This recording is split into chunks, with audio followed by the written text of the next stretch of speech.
Vasad police સ્ટેશનના હદ વિસ્તારમાં અડાસા ગામની સીમમાં બનેલા લૂંટનો ભેદ વાસદ પોલીસે ઉકેલી કાઢ્યો છે. આરોપીઓને મુદ્દામાલ સાથે ગણતરીના કલાકોમાં આણંદ જિલ્લા પોલીસે પકડી પાડી આગળની વધુ કાર્યવાહી હાથ ધરી છે. ગત તારીખ 13/8/2024ના રોજ વાસદ પોલીસ સ્ટેશનના અડાસા ગામે દામપુરા સીમમાં પરસોત્તમભાઈ બુધાભાઈ રાઠોડના ખેતરમાં રહેણાંક મકાનમાં લૂંટનો બનાવ બન્યો હતો, જેમાં મકાનમાં સૂતેલા માણસો પર 25 થી 30 વર્ષના આશરાના અજાણ્યા ચોરી સમો હાથમાં ધોકા લાકડી રાખી ધાક ધમકી આપી ભયમાં મૂકી પલંગમાં હલનચલન કરી છે, તો પગ તોડી નાખીશું, મારી નાખીશું તેમ જણાવી આ મકાનના રૂમમાં રહેલ તિજોરીમાંથી એક સોનાની ચેન તથા રોકડા રૂપિયા તથા સાહેબના ગળામાંથી એક સોનાની ચેન જૂટવી તથા નાક કાનના ઘરેણા ઉતરાવી ધાક ધમકી આપી રૂપિયા 1,48,000ની લૂંટ કરી નાસી ગયા. બાદમાં ભોગ બનનારે પોલીસને જાણ કરતા નાઇટ રાઉન્ડ પેટ્રોલિંગમાં નીકળેલ ટીમ તથા થાણા અમલદારે તાત્કાલિક સ્થળ વિઝિટ કરી ઉપરી અધિકારીને બનાવની જાણ કરી ઉપરી અધિકારીના માર્ગદર્શન અને સૂચના મુજબ કામગીરી હાથ ધરી ભોગ બનનારની ફરિયાદના આધારે વાસદ પોલીસ સ્ટેશનમાં ફરિયાદ નોંધી આગળની તપાસ હાથ ધરી હતી. તો આ ગુનાની ગંભીરતાને ધ્યાનમાં લઈ શ્રી જીજી જસાણી સાહેબ પોલીસ અધિક્ષક આણંદે તાત્કાલિક ગુનો શોધી કાઢવા માટે સૂચના કરી વાસદ પોલીસ સ્ટેશન તથા એલસીબી શાખાની અલગ અલગ ટીમ બનાવી તેમજ ડોગ સ્ક્વોડ, ફિંગરપ્રિન્ટ એક્સપર્ટ, એફએસએલની મદદ મેળવી ગુનો ઉકેલવા જરૂરી સૂચના અને માર્ગદર્શન કર્યું. તો આ સૂચના અને માર્ગદર્શનના આધારે JN પંચાલના પોલીસ અધિક્ષક આણંદે તાત્કાલિક સ્થળ વિઝિટ કરી ગુનો ઉકેલવા પોલીસની ટીમોને જરૂરી માર્ગદર્શન અને સૂચના કરી, જે અન્વયે એલસીબી શાખા તથા વાસદ પોલીસ સ્ટેશનની અલગ અલગ ટીમે આગળની કાર્યવાહી હાથ ધરી છે, જેમાં વાસદ પોલીસ સ્ટેશનના હેડ કોન્સ્ટેબલ દેવેન્દ્રસિંહ દિલીપસિંહ તથા પોલીસ કોન્સ્ટેબલ મયુરસિંહ અર્જુનસિંહને હ્યુમન સોર્સિસથી માહિતી મળી હતી કે એક સફેદ કલરની ઇકો ગાડી નંબર GJ207600 પાર્સિંગની ગાડી બનાવની જગ્યાની આજુબાજુ સાંજના સમયે ચક્કર મારતી હતી, જેમાં 500 જેટલા યુવાનો હતા, જે માહિતીને અગત્યતા આપી પોલીસ ટીમ દ્વારા નજીકના સીસીટીવી ફૂટેજ ચેક કરતા એક સફેદ કલરની ઇકો ગાડીની મૂવમેન્ટ જોવા મળી, જેથી આ દિશામાં વધુ તપાસ કરી ઈ-ગુજકોપમાં સર્ચ કરી વાહનનો પૂરો નંબર મેળવ્યો. બાદમાં જરૂરી એન્ટ્રી એક્ઝિટના સીસીટીવી ચેક કરતા આ ગાડીની મૂવમેન્ટ બનાવવાળી જગ્યા તેમજ વાસદ પોલીસ સ્ટેશન હદમાં મળી આવી. બાદમાં ઈ-ગુજકોપ ડેટા તેમજ ટેકનિકલ સોર્સની મદદથી આ ગાડીની મૂવમેન્ટ પર વોચ રાખી, જેના આધારે વાસદ પોલીસ સ્ટેશન તથા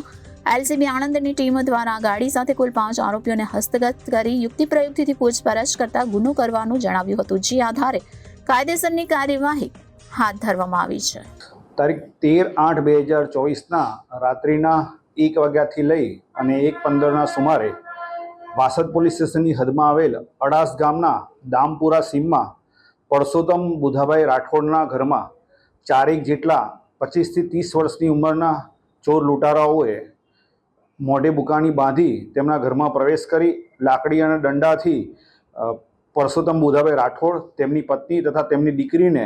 બાનમાં લઈ તેને ધાક ધમકી આપી તેમની પાસેના રોકડા તથા સોના ચાંદીના દાગીના મળી 1,48,000 રૂપિયાની લૂંટ કરી નાસી ગયેલ હોવાની પોલીસને જાણ થતાં તાત્કાલિક વાસદ પોલીસ સ્ટેશનના PSI સેલાણા સાહેબ તથા સ્ટાફના માણસો તાત્કાલિક બનાવવાળી જગ્યાએ પહોંચી અને નાકાબંધી કરેલી, પરંતુ સમય વીતી ગયેલો હોય આરોપી નાસી છૂટવામાં સફળ થયેલા. પરંતુ આ બાબતે પરસોત્તમ બુધાભાઈ રાઠોડે ફરિયાદ આપતા લૂંટનો ગુનો રજીસ્ટર કરવામાં આવેલો. સદર ગુનો અનડિટેક હોય અમદાવાદ રેન્જના પોલીસ મહાનિરીક્ષક શ્રી JR મોથલિયા સાહેબ તથા આણંદ જિલ્લાના પોલીસ અધિક્ષક શ્રી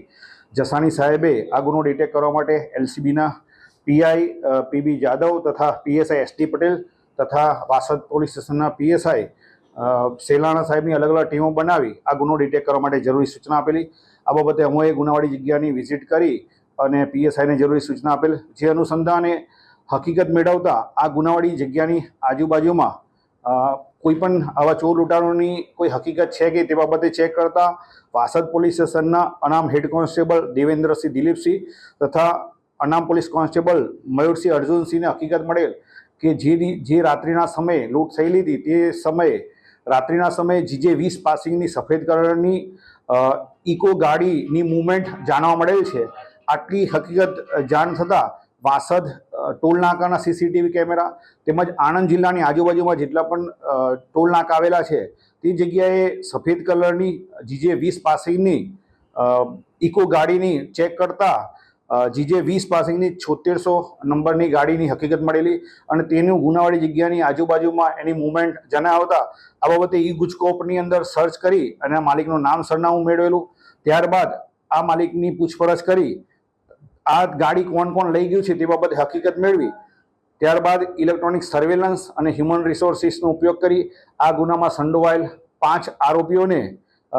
ગુનાના કામે વાપરેલ ઇકો ગાડી સાથે પકડવામાં આવેલા છે. રિપોર્ટર વિનીત ટાંક, જનાદેશ ન્યૂઝ, આણંદ.